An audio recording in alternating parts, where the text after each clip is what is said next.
Hello and welcome back to today's episode of the What is K-Pop podcast, where in which I, your host Sophie, talk all things K-Pop, groups, members, discographies, choreographies, outfits, concepts, survivor shows, that sort of jazz. I'm currently filming my second episode of today because I wanted to, because I don't know, to get ahead of the curve. Like, I'm feeling good right now, so thought I would do a second episode all about Maka, who is a group under Blue Moon Entertainment. So this like little sub-series, I guess, I'm doing for the next little while is called, well, it's the Nugudom series, basically, in which I take groups that I don't feel like have enough exposure, consider Nugu, and just talking about them, and, you know, I don't know, felt like I should talk about it. I saw a video earlier from one of these like YouTube things that said about groups that I'm worried about, and they talked about Maka. Never heard of them in my 3.5 years of being a K-pop stan, so I feel like that says everything, unfortunately.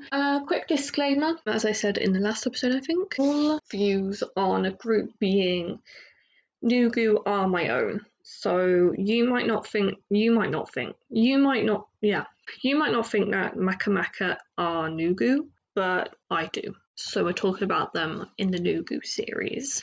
So yeah, let's talk about this 5-member girl group. I just had to count them because they didn't have like the usual number next to their name. Also, it's kind of warm. So if you hear like a random like whooshing sound, it's me fanning myself because it is a little bit toasty. Okay, so Maka is a South Korean girl group under Blue Moon Entertainment, consisting of Hisu, Dasul, Chaewon, Dia, and Eunbi. They debuted on the 4th of August, so 4 years ago yesterday, 4th August 2020, with the single Burning Power.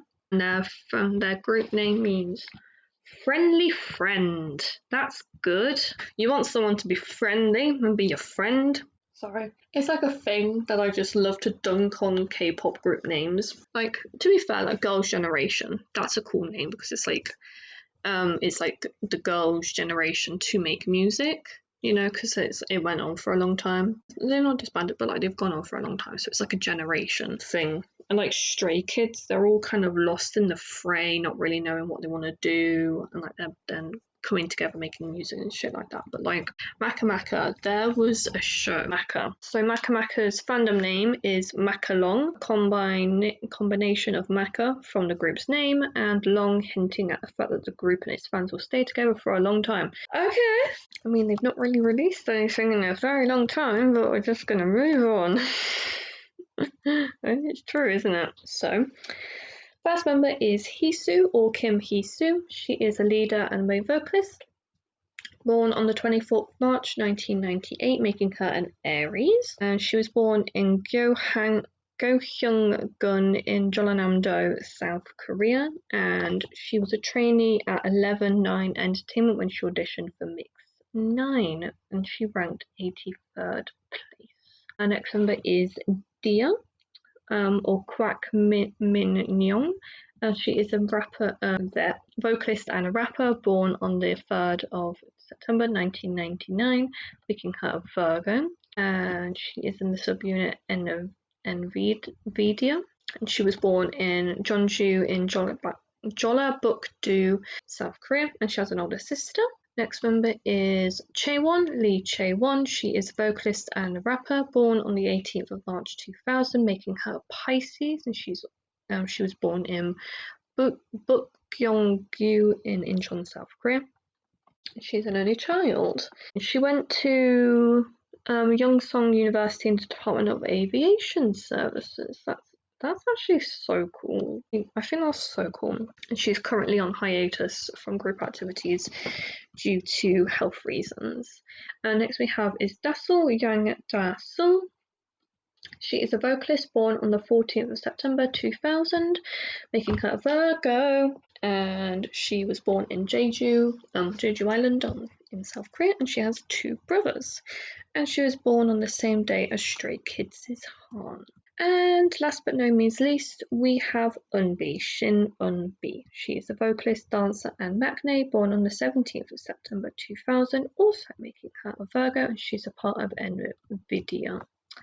and she was born in Mok in Jeollanam-do, South Korea. She has a younger sister, and she was born on the same day as young Taeson, who was a member of TRCNG, and the two of them are good friends. Young Taeson, is that the one that left before the others did?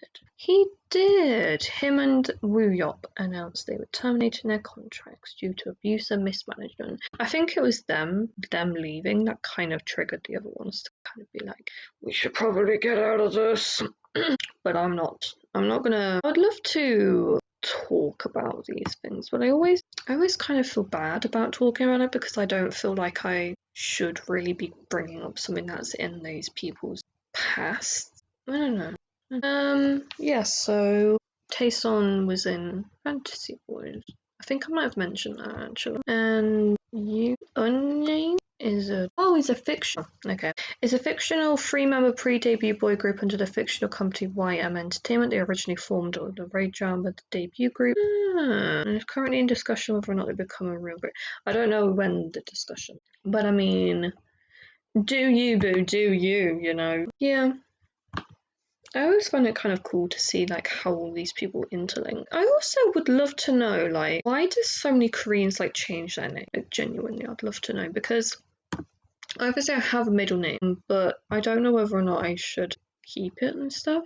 Whether or not I should just two names like my first name and my last name. But you know, honestly, if it wasn't for like, you know, some legal documents, you know, like my qualifications are all in my full name and my birth certificate and like stuff like that, if I didn't have it on there, if my middle name wasn't already on there, I'd just take it out and I just would be like, yeah, you know, that name is my middle name, but I don't use it anymore. It isn't legally my part of my name.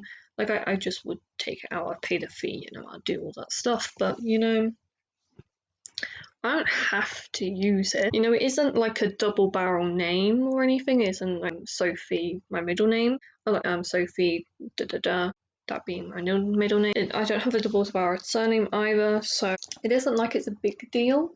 I actually had a classmate who had a double barrel name and a double barrel surname, I think too.